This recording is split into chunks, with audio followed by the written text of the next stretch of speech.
Shalom Bapak Ibu Saudara. Nah, gimana kabarnya?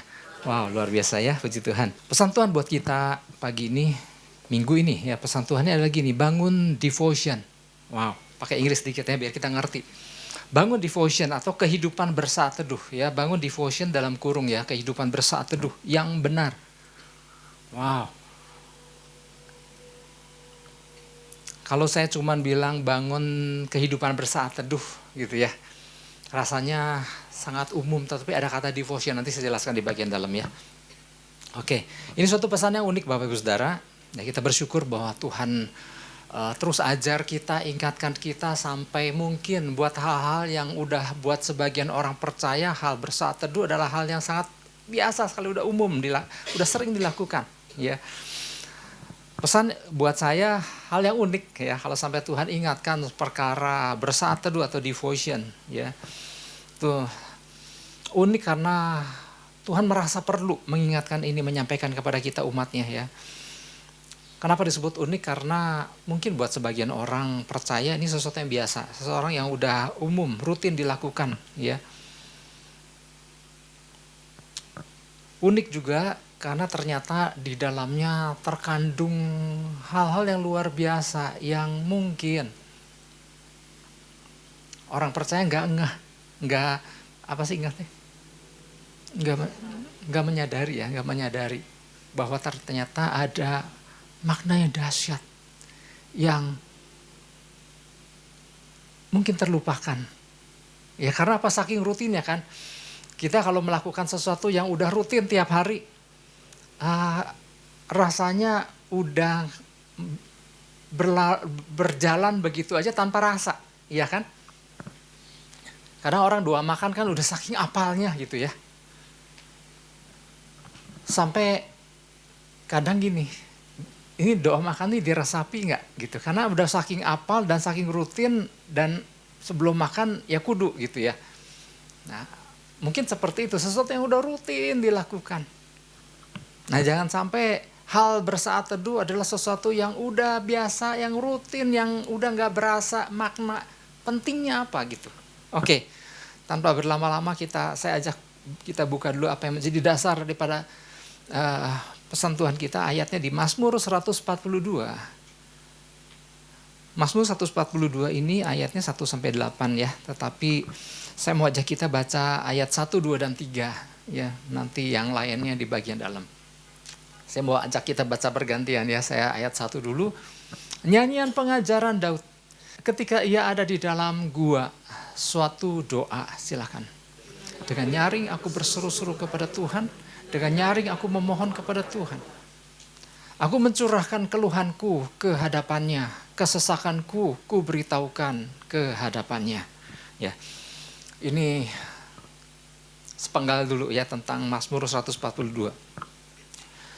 Bapak Ibu Saudara, Daud adalah contoh seorang yang memiliki devotion, seorang yang memiliki kehidupan bersaat teduh yang benar kepada Tuhan. Ya. Dan perkara Daud bersaat teduh itu sebetulnya kalau kita buka Mazmur berapa saja tentang Daud, itulah saat teduh Daud. Ya, jadi bukan kebetulan juga Tuhan memberikan ayat ini untuk menjadi dasar ya, nanti ayat ini yang kita gali ya. Tapi kalau kita lihat kehidupan devotion Daud itu, kita lihat dari pasal demi pasal yang ada di kitab Mazmur, itulah persekutuan Daud yang intim dengan Tuhan. Ya. Jadi ayatnya bisa diambil mana aja, nah itulah tentang kehidupan Daud pribadi ya. Tapi kalau ayat ini yang jadikan dasar pesan buat kita, tentu ada makna tertentu yang Tuhan mau kita tangkap ya. Nah Mazmur 142 ini Bapak Ibu Saudara, kalau kita lihat di ayat pertama, nyanyian pengajaran Daud ketika ia ada di dalam gua. Nah ini adalah satu peristiwa yang gak mudah ya. Dari peristiwa-peristiwa, banyak peristiwa yang dialami Daud, ini salah satu peristiwa yang gak mudah ya.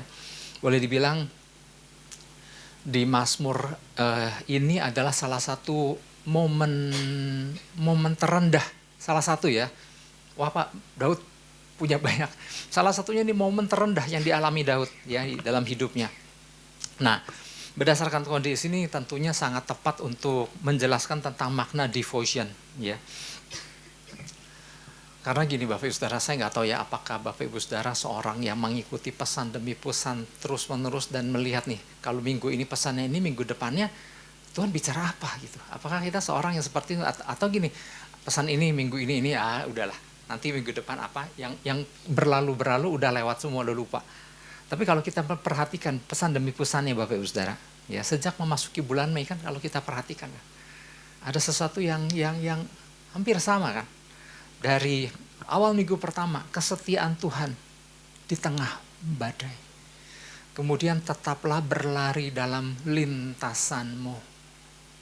Sadari akan kuasa eksponen dari Tuhan. Karena kenapa disuruh menyadari ada kuasa eksponen? Karena mungkin orang percaya nggak menyadari ada sesuatu yang dahsyat.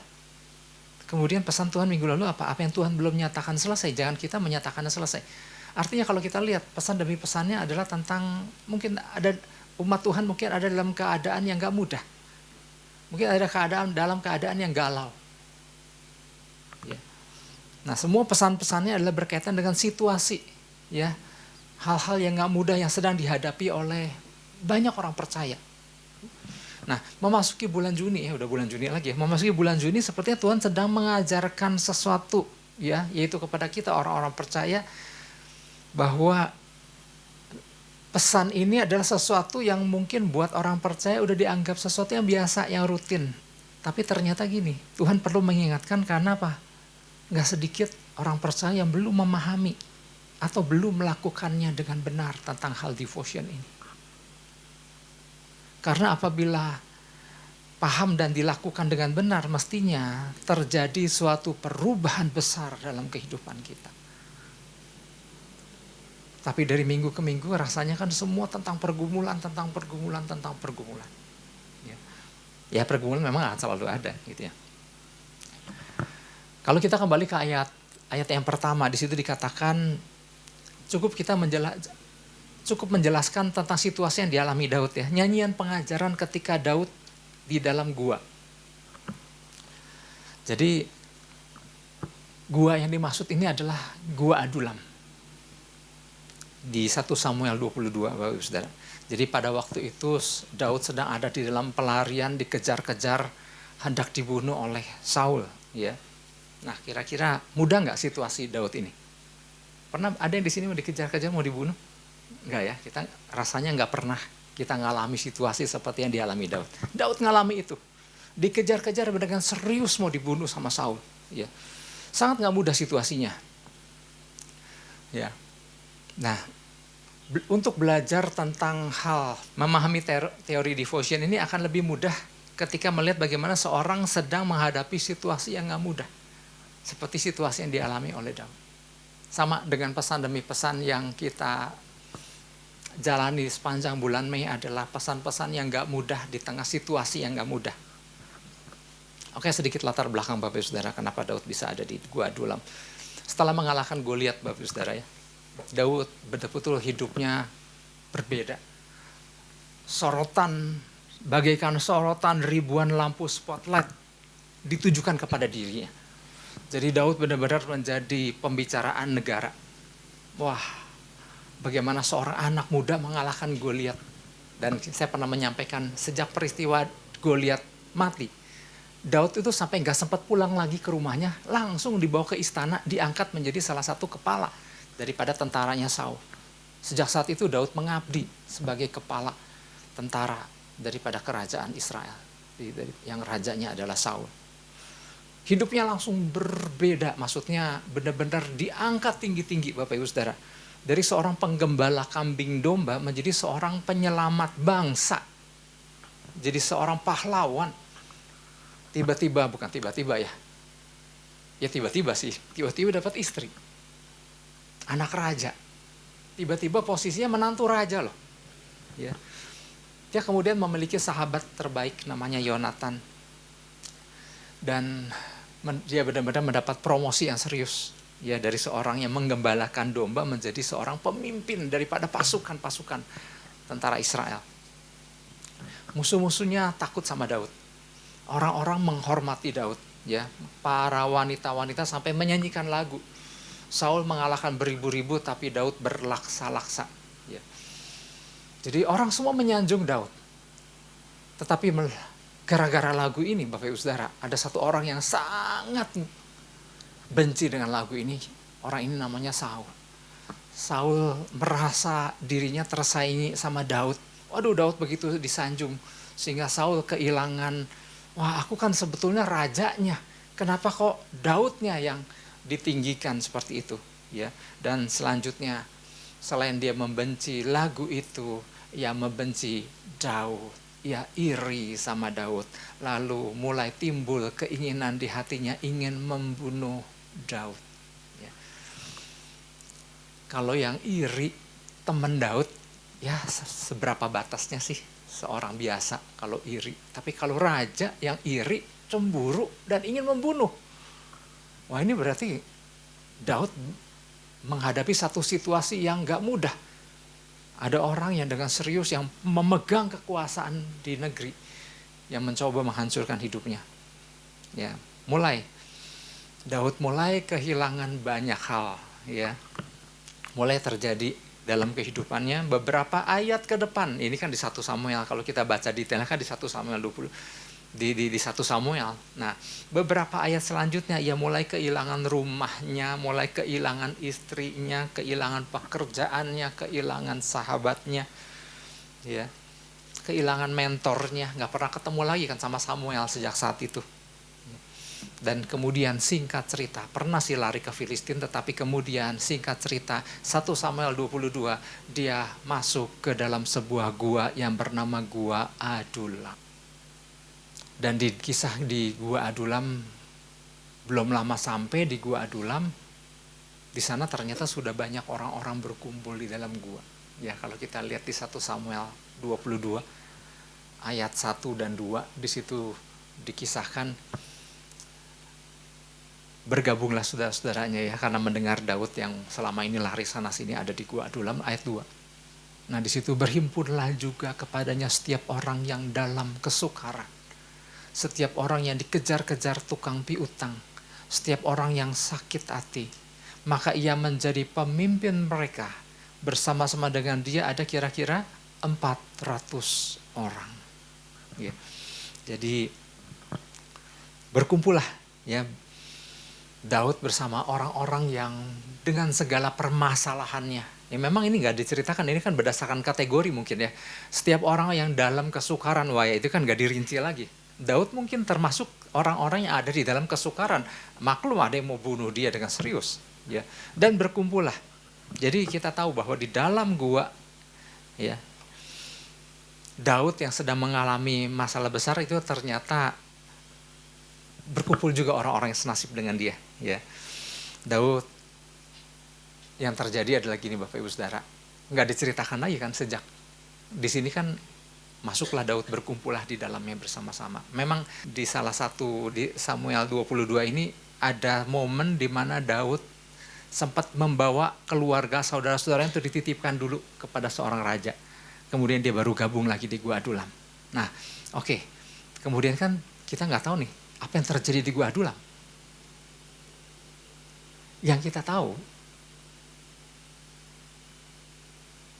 gak berapa lama, ya gak tahu persis ya, Alkitab gak menyatakan ya.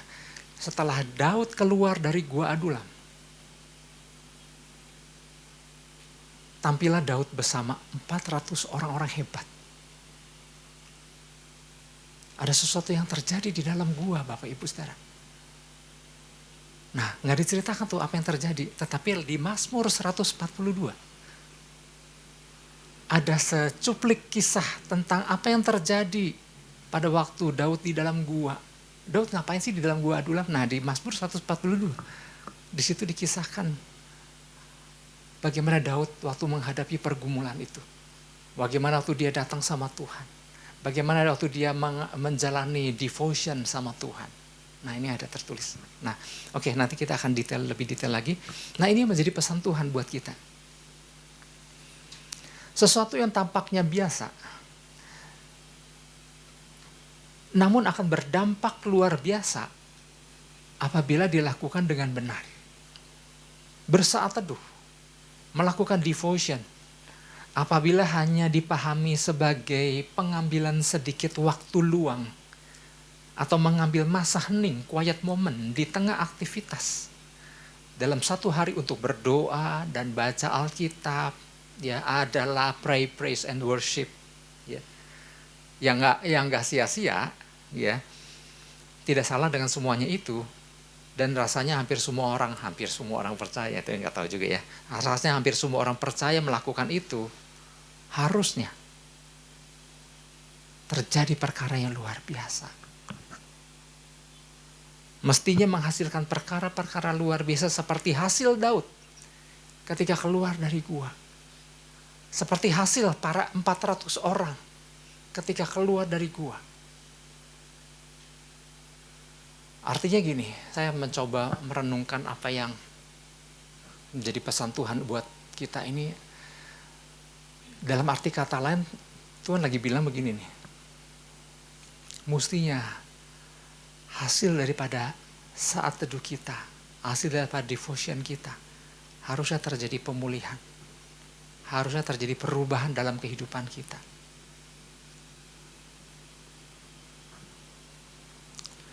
Saya tadi sempat sampaikan pesan demi pesan kemarin ya, tetap berlari dalam lintasanmu, mengingatkan bagaimana kondisi orang percaya di tengah keadaan yang dihadapi bisa keluar dari lintasan loh, kalau kita masih ingat ya. Sadari akan kuasa eksponen dari Tuhan. Kadang-kadang ada sesuatu yang rutin yang tidak disadari orang percaya, yang ketika Tuhan kasih pesan ternyata waktu itu kita dengar satu orang menghasilkan dahsyat, dua orang menghasilkan pelipat gandaan yang dahsyat. Dan itu kalau Tuhan nggak kasih pesan, kita nggak sadar. Mungkin banyak orang percaya nggak sadar. Ada sesuatu yang dahsyat yang tidak disadari. Nah kemudian pesan Tuhan, apabila Tuhan belum menyatakan selesai, jangan kita menyatakannya selesai. Artinya gini, jangan-jangan ada yang sudah kecapean. Kemudian ditambah dengan apa? Hasil survei dalam Komsel kemarin. 85% sampai 90% yang mengikuti survei itu mengatakan bahwa kekendoran terjadi karena orang lain atau keadaan atau situasi. Hampir tidak ada yang mengatakan bahwa kekendoran terjadi karena aku. Semua karena ada penyebabnya yang di luar daripada dirinya. Orang lain lah, situasi lah, keadaannya. Ya artinya gini, terima kasih untuk kejujurannya, luar biasa. Namun apabila posisi para penjawab yang kendor karena faktor-faktor eksternal ditempatkan di posisi Daud pada masa itu, kira-kira akankah menghasilkan output yang sama dengan Daud? Semua yang menjawab ini saya percaya memiliki kehidupan saat teduh, memiliki kehidupan devotion yang luar biasa. Kemudian datang pesan Tuhan ini buat kita, ya, kehidupan bersaat teduh. Seperti yang Daud lakukan di Gua Adulam. Nah, kita mau belajar apa yang menyebabkan waktu Daud selesai dari peristiwa Adulam, ada masa-masa devotion yang dia lewatkan di hari-hari persembunyiannya di sana. Gak ada kebencian Daud sama Saul. Gak ada Daud menyalahkan gara-gara dia gua jadi begini hidupku. Nah makanya waktu Tuhan kasih pesan ini, saya percaya ya, ketika kita paham tentang makna devotion ini, saya percaya hasilnya pasti akan menjadi luar biasa. Ya, oleh sebab itu beberapa hal yang perlu dipahami berkaitan dengan hal devotion ini. Yang pertama adalah gini, devotion adalah tentang mendedikasikan hidup kepada Tuhan. Kenapa saya memilih kata devotion, bukan bersaat teduh? Sama sih sebetulnya maknanya. Devotion adalah mengambil waktu quiet moment saat masa hening untuk bersekutu dengan Tuhan. Tapi kenapa saya menggunakan kata devotion? Karena devotion adalah mendedikasikan hidup kita. Mazmur 142 ayat yang ke-6. Aku berseru-seru kepadamu ya Tuhan, kataku, Engkaulah tempat perlindunganku, bagianku di negeri orang-orang hidup. Tadi saya sudah jelaskan, kitab juga mencatat bahwa bukan hanya Daud yang bersembunyi di Gua Adulam, tetapi ada 400 orang lain yang turut bersama-sama dengan Daud bersembunyi di dalam Gua Adulam tersebut. Ya, dengan tadi beberapa kriteria ya, orang yang dalam kesukaran, orang yang dikejar tukang piutang, orang yang sakit hati. Nah, penterjemahan sakit hati bukan orang yang tapi bermacam-macam ya. Kandungan sakit hatinya ada yang hatinya sakit, ada yang disakiti, ada yang berbagai hal terjadi di dalam hati. Itu termasuk berbagai orang-orang tadi. Maklum 400 orang kan dengan berbagai kalau dirinci pasti lebih banyak lagi, dan termasuk Daud ya sebagai orang yang berada dalam kesukaran. Nah, bedanya antara Daud dengan orang-orang yang juga bersama-sama bersembunyi dengan dia adalah siapa yang sungguh-sungguh telah menjadi tempat persembunyiannya. Antara Daud dengan 400 orang itu bedanya adalah dalam tanda kutip siapa yang jadi tempat persembunyiannya. Bagi yang 400 orang, tebalnya Gua Adulam, kokohnya Gua Adulam, berbatu-batunya Gua Adulam, dan besarnya Gua Adulam. Saya percaya Gua Adulam ini besar, dalamnya bisa 400 lebih orang. Ya. Bagi yang 400 orang ini, Gua Adulam telah menjadi tempat persembunyian yang sangat aman. Makanya semua orang pada masuk ke gua itu. Makanya Daud juga memilih masuk ke Gua Adulam itu gitu. Tetapi bagi Daud ada yang lebih aman daripada tebal dan kokohnya Gua Adulam, yaitu Tuhannya. Makanya dia bilang, aku berseru-seru kepadamu ya Tuhan, kataku, engkaulah tempat perlindunganku, bagianku di negeri orang-orang hidup. Buat Daud, tempat persembunyian yang paling aman adalah di hadirat Tuhan, bersama Tuhannya. Lord, you are my refuge. Engkau tempat pengungsianku, engkau tempat perlindunganku. Ya, kalau tebalnya gua hanyalah sebagai tempat jasmani perlindungan dari serangan musuh, dari badai, dari cuaca yang buruk atau bahaya apapun. Tapi waktu Daud berkata, God, you are my refuge, engkau adalah tempat perlindunganku, merujuk kepada proteksi dari badai apapun dalam kehidupan. Kalau gua tadi kan cuma hal-hal jasmani aja, hujan gak kehujanan, panas gak kepanasan, musuh juga mungkin akan mikir sekian kali untuk masuk ke sana. Tapi ketika Daud berkata, Tuhan engkaulah tempat perlindunganku, jadi apapun badainya, ya, bahwa dia berkata Tuhan engkau sumber kekuatanku, ya, artinya bahwa Daud nggak perlu lagi mengandalkan kekuatan dirinya sendiri ketika menghadapi berbagai problema di dalam kehidupannya. Dia nggak mengandalkan kekuatannya sendiri ketika dia menghadapi berbagai problema. Tuhan telah menjadi tempat perlindungan yang sangat diandalkan. Sekaligus Tuhan adalah pemilik rencana dalam hidupnya. Jadi artinya gini, waktu kita datang sama Tuhan, pastikan bahwa kita datang bukan satu rutinitas, tetapi kita datang kepada Tuhan yang adalah tempat perlindungan kita, tempat persembunyian kita, tempat yang teraman, tempat kita mengadu, tempat di mana kita datang kepada Tuhan yang adalah pemilik daripada rencana atas kehidupan kita. Tuhan yang tahu apa yang sedang kita hadapi. Jadi pada waktu Daud melakukan saat teduh atau melakukan devotion kepada Tuhan, dia sedang menyelaraskan kembali jalan hidupnya di hadapan Tuhan. Dia lagi menyelaraskan loh di hadapan Tuhan sebagai pemilik rencana atas hidupnya, sebagai pusat kehidupannya. Dan ini membuat dia kembali kuat dan semangat. Jadi ternyata gini, bukan soal telah melakukan, itu mah rutin Pak, tiap hari juga saya melakukan. Tetapi lebih kepada bukan kuantiti, lebih pada kualitas persekutuan dengan Tuhannya. Datang tuh lagi, kita tuh lagi menyelaraskan kembali dari segala problem yang dihadapi, berkecamuknya hati kita, galaunya waktu kita datang, kita tuh sedang menyelaraskan kembali, datang berlindung. Mungkin ada pikiran yang salah, ada hati yang salah, ada tindakan yang salah, kita datang sama Tuhan, minta diselaraskan kembali. Kayak kendaraan mah, datang ke tukang spuring di align, datang ke tukang alignment, diselaraskan lagi nih. Tadi setirnya kayak ada kurang enak nih. Datang untuk dia apa? Diselaraskan sehingga hasil daripada itu keluar dari tempat alignment kendaraan bannya. Nyetirnya udah mulai enak lagi. Kenapa? Udah selaras. Jadi ada hasilnya. Karena sesuatu yang dilakukan secara rutin, masuk A, keluar A. Tapi waktu kita datang menyelaraskan diri kepada Tuhan, masuk A, hasilnya A++. Ada perubahan terjadi. Hati menjadi tenang. Hati menjadi kembali nangkep lagi rencana Tuhan. Devotion membuat orang jadi tahu panggilan hidupnya. Daud mungkin waktu datang bersekutu sama Tuhan. Aduh Tuhan, kenapa hidupku jadi dikejar-kejar, mau dibunuh begini gitu.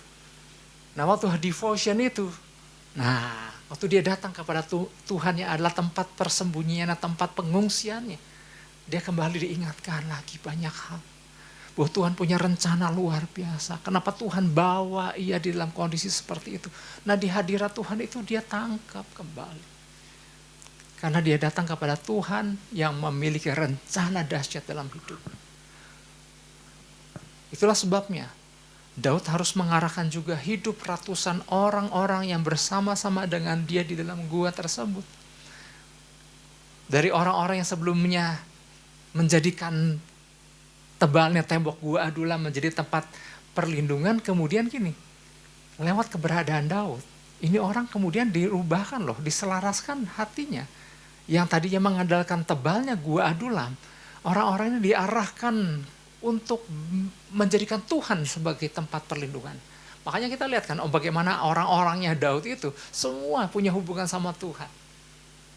Semua nangkep bahwa Tuhan punya rencana dahsyat. Kenapa? Apa yang terjadi sih di gua Adulam itu? Gara-gara ada seorang Daud yang hatinya kembali diselaraskan, nangkep kembali rencana Tuhan, sehingga dia tahu panggilan hidupnya. Wow, ada 400 orang ini. Kalau Daud datang hanya cuma dengan berkeluh kesah tentang masalahnya, dia merasa 400 orang ini adalah orang-orang yang mengganggu persekutuannya, orang-orang yang nggak tahu siapa ini, kok ribut kalian, berisik aja di dalam gua ini. Daud bisa marah sama 400 orang ini. Tapi waktu dia datang sama Tuhan, dia menyelaraskan hidupnya sama Tuhan. Waktu dia lihat 400 orang ini, dia nangkep kembali. Ada hal yang harus dia kerjakan dengan 400 orang ini. Dari orang-orang yang dengan berbagai latar belakang. Hasilnya mereka adalah prajurit-prajurit yang luar biasa dari Tuhan.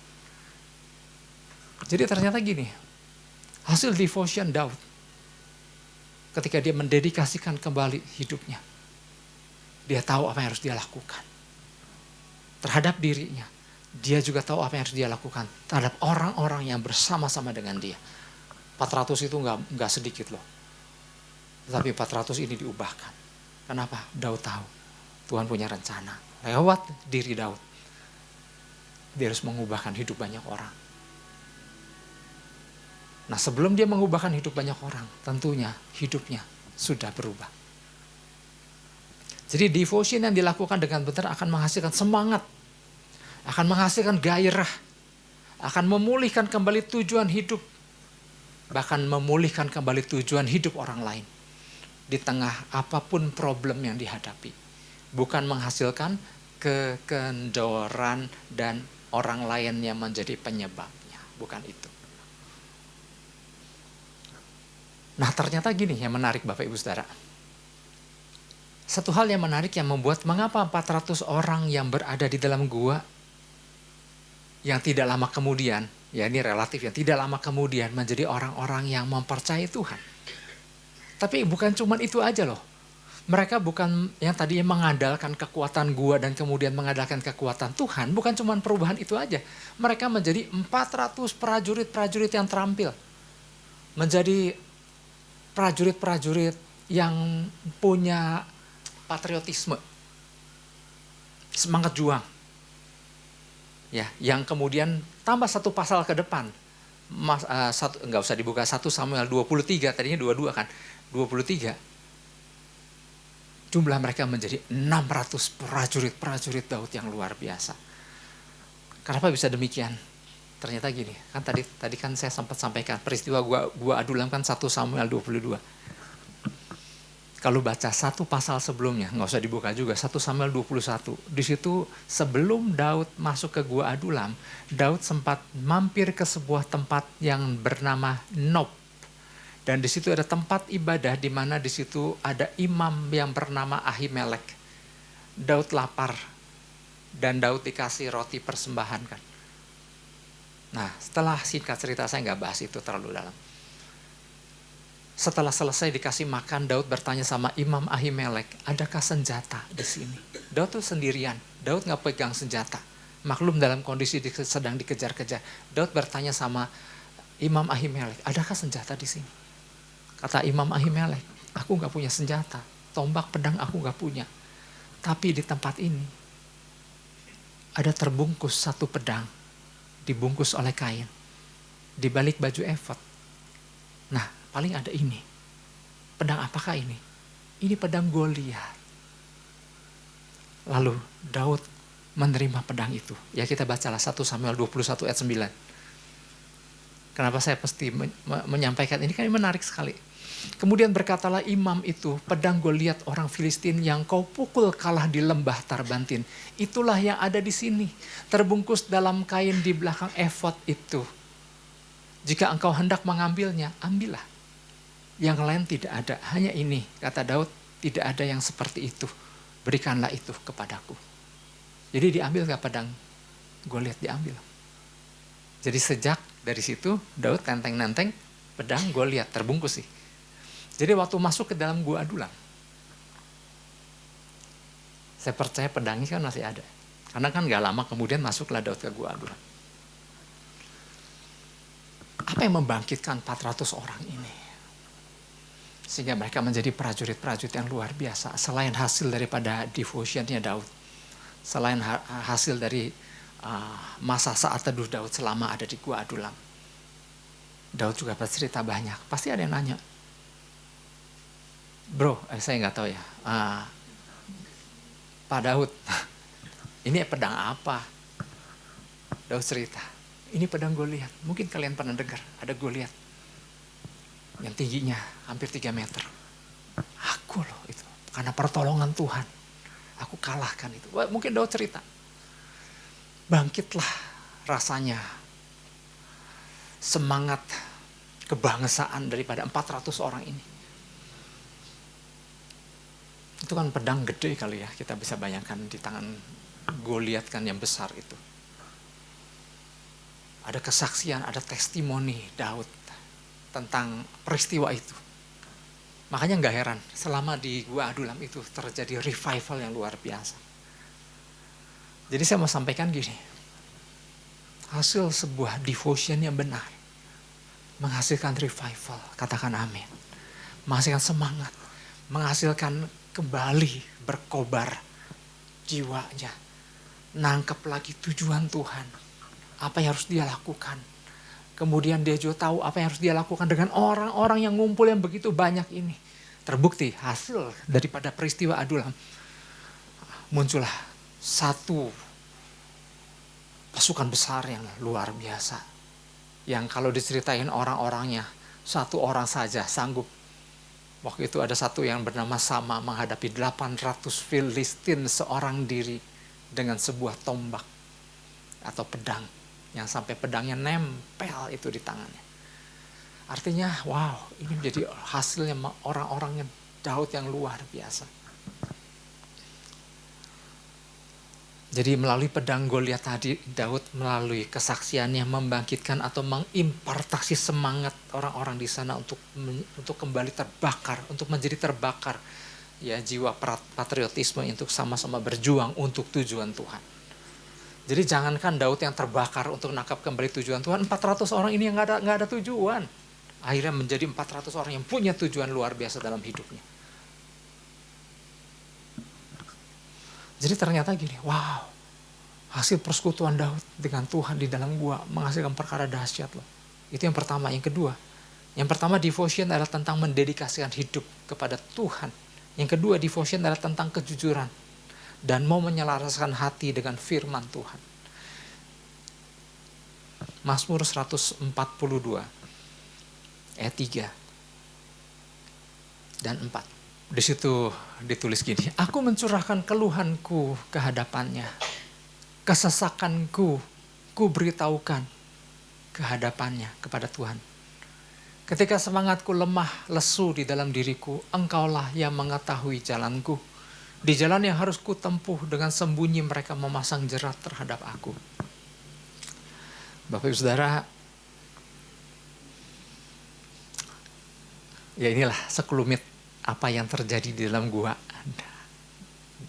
saat teduh yang dilakukan Daud. Kalau hari-hari ini, ketika orang-orang percaya, banyak orang percaya ketika ditanya, apakah memiliki kehidupan devotional saat teduh? Dan jawabannya tentu beragam ya. Ada yang aku nggak memilikinya, ada yang memang enggak, tapi banyak yang aku menjalaninya kok Pak. Gitu ya. Nah, buat orang-orang yang menjalaninya, tanpa disadari, banyak orang percaya menjalani dengan program yang begitu teknis. Ya. Saya punya aplikasinya Pak. Jadi aplikasi ini setiap kali, ya mungkin kita sering dengar juga ya, kalau buka itu suka ada iklan ini. Kalau saya buka handphone saya, muncullah satu ayat. Dan mau nggak mau saya baca. Kalau dalam sehari saya membuka tutup sekitar 100 kali di HP saya, maka berbagai ayat akan muncul 100 kali. Jadi bayangkan Pak, dalam satu hari saya sudah baca sekian ratus ayat. Sebanyak yang saya buka HP. Wah, itu kan satu aplikasi yang menarik kan ya. Ya. Yang membuat orang yang selalu sengaja datang dan baca Alkitab, tapi dibandingkan dengan begitu buka HP muncul satu kan terkumpul juga. Kan kejar tayang, kejar setoran. Yang penting kan udah lega Pak, udah kebaca gitu kan. Ya seringkali kan akhirnya devotion atau saat teduh adalah harus dilakukan kalau nggak ngutang gitu ya. Jadi akhirnya tujuannya untuk itu. Ya meskipun saya nggak mengabaikan memang Pak, saya renungkan, ya puji Tuhan dengan itu ya. Atau ada yang saya mengikuti program baca Alkitab setahun Pak. Pokoknya dalam satu hari minimal 4-5 pasal saya lalap, saya habisi demi untuk setahun selesai satu buku. Saya bilang nggak ada yang salah dengan semuanya itu. Tapi kadang-kadang gini kan, kalau cuman kejar tayang, ngerti nggak? Nangkep nggak? Sedangkan untuk merenungkan beberapa ayat, rasanya perlu waktu.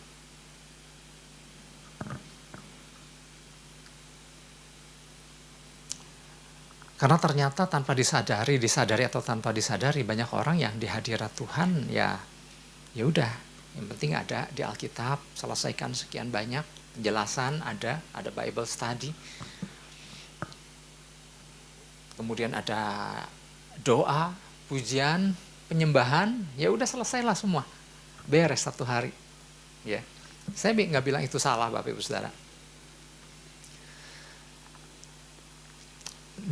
Tapi kadang-kadang gini, ada satu hal yang kadang karena saking kejar tayangnya itu loh, kejar setornya itu loh, kita nggak memperhatikan sikap kita pada waktu kita membaca. Ingat nggak, Yesus kan pernah ngomong sama murid-muridnya kan, di dalam perumpamaan benih yang ditabur. Itu kan bicara benih firman. Ada yang ditabur di pinggir jalan, yang berbatu-batu, ada yang jatuh di semak belukar, ada yang terhimpit, tapi ada benih yang jatuh di tanah yang subur. Jadi ternyata gini, saking ngejarnya, betul sih selesai sih. Pokoknya tugas hari ini, kewajiban hari ini selesai, tuntas. Tapi gak memperhatikan, itu benih jatuhnya di tanah yang seperti apa. Tanpa pernah membereskan kondisi tanahnya.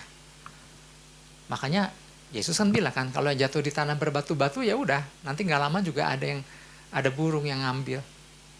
Ada yang gak jadi apa-apa, ada yang terhimpit. Tapi si pelaku merasa udah semua. Yang penting kewajiban hari ini udah beres. Padahal supaya terjadi perubahan, maka ada hati yang perlu, si tanah ini perlu digemburkan terlebih dahulu. Karena tanah yang gembur, ketika menerima firman, ketika menerima taburan benih firman itu dahsyat loh, terjadi sesuatu yang luar biasa. Kenapa? Yang pertama-tama dibereskan adalah kondisi tanahnya dulu. Maka apa yang dilakukan Daud? Dia tahu waktu dia datang dengan segala keadaan yang galau, dengan segala keadaan yang ayat, aku mencurahkan keluhanku ke hadapannya, kesesakanku ku beritahukan kepadanya. Tuhan, hatiku tuh gak beres, Tuhan, hatiku lagi gak beres ini. Aku marah sama mertuaku, yaitu Saul.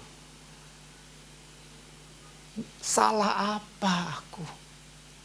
Kok dia bisa begitu membabi buta hendak menghancurkan hidupku? Ada kemarahan. Mungkin sebel juga kali jadi dia sama mertua. Berbagai hal berkecamuk. Tapi Daud nggak pendem. Dengan segala hati-hati yang salah, keadaan yang salah di hatinya ini, Daud nggak mau membiarkan begitu saja. Kadang-kadang kan gini kan, ada orang-orang percaya yang membiarkan hatinya dengan segala berkecamuknya segala, tapi kemudian menyelesaikan seluruh tugasnya, yang penting 4 pasal beres, oke, haleluya, puji Tuhan. Ininya nggak beres. Benci tetap benci, sebel tetap sebel, marah tetap marah, pahit tetap pahit. Kenapa? Si tanahnya. Tapi waktu Daud datang sama Tuhan, Tuhan ini loh keadaanku. Makanya banyak kan di dalam Mazmur Daud, bukan di sini aja kan, banyak Tuhan di mana kak engkau? Karena dia tuh datang, dia ada dalam satu kesepian. Kenapa engkau bukannya Daud lagi mencoba berkurang ajar, atau kemudian ada orang yang percaya yang nggak paham bahwa kalau Daud aja merasa kehilangan Tuhan, ya apalagi aku, ya salah lagi ditangkapnya. Bukan itulah kepolosan, kejujuran Daud waktu datang sama Tuhan. Kenapa? Dia pengen diperbaiki ini hati. Jadi waktu dia datang, dia sampaikan dengan segala kejujuran ke hadapan Tuhan. Tuhan, ini loh keadaanku, aku ingin pulih. Makanya kalau kita lihat ayat yang ke-8, dia pengen keluar dari keadaan itu. Dia pengen menang. Keluarkan aku dari dalam penjara. Supaya apa? Supaya bisa memuji namamu. Dia gak mau memuji dalam keadaan marah. Dia gak mau memuji dalam keadaan benci. Dia gak mau memuji dalam keadaan hati yang lagi empet hati, segala macam keadaan hati. Keluarkanlah aku dari dalam penjara. Aku mau sembuh. Dan ini yang Daud dengan segala kejujurannya dia sampaikan, bukan cuman, jadi ya ini jangan salah paham ya. Banyak orang ngeluarin sampah untuk dibagikan kepada orang lain. Daud ngeluarin segala unek-uneknya, tapi diarahkan kepada pribadi yang tepat, yaitu kepada Tuhan. Tapi dia bukan lagi buang sampah, dia lagi dalam kepolosannya. Ini loh yang keadaan yang terjadi di hatiku Tuhan. Tapi aku mau sembuh, aku mau pulih. Maka di dalam merenungkan firman Tuhan dia tahu, oh berarti dia harus melepaskan pengampunan. Waktu dia berseru kepada Tuhan, sebetulnya seorang percaya dengan segala kejujuran yang menyatakan isi hatinya kepada Tuhan, sebetulnya dia lagi membuka pintu untuk masuknya kebenaran dan dia hidupi itu. Jadi ternyata gini, hasil sebuah devotion itu pemulihan terjadi loh. Hati menjadi gembur, siap untuk ditabur firman Tuhan. Jadi ternyata devotion dilakukan dengan benar ya. Ternyata menghasilkan perkara-perkara yang dahsyat.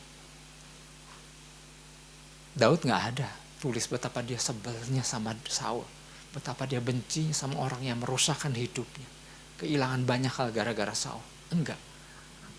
Tapi dia terus nangkep bahwa Tuhan punya rencana dahsyat atas hidupku. Sambil di dalam pelariannya, dia mempersiapkan orang-orang. Tuhan sediakan orang-orang yang, ini mau diapain ya Tuhan? Oh ternyata dia nangkep. Orang-orang ini, Tuhan mau melalui hidupnya, orang-orang yang dipersiapkan. Nah, saya nggak berpanjang lebar Bapak Ibu Saudara. Ada banyak sebetulnya ketika devotion dilakukan dengan benar. Akan menghasilkan perkara-perkara luar biasa. Kemenangan-kemenangan terjadi. Yang nangkep katakan amin. Yang mau melakukan kita beri tepuk tangan buat Tuhan Yesus. Haleluya.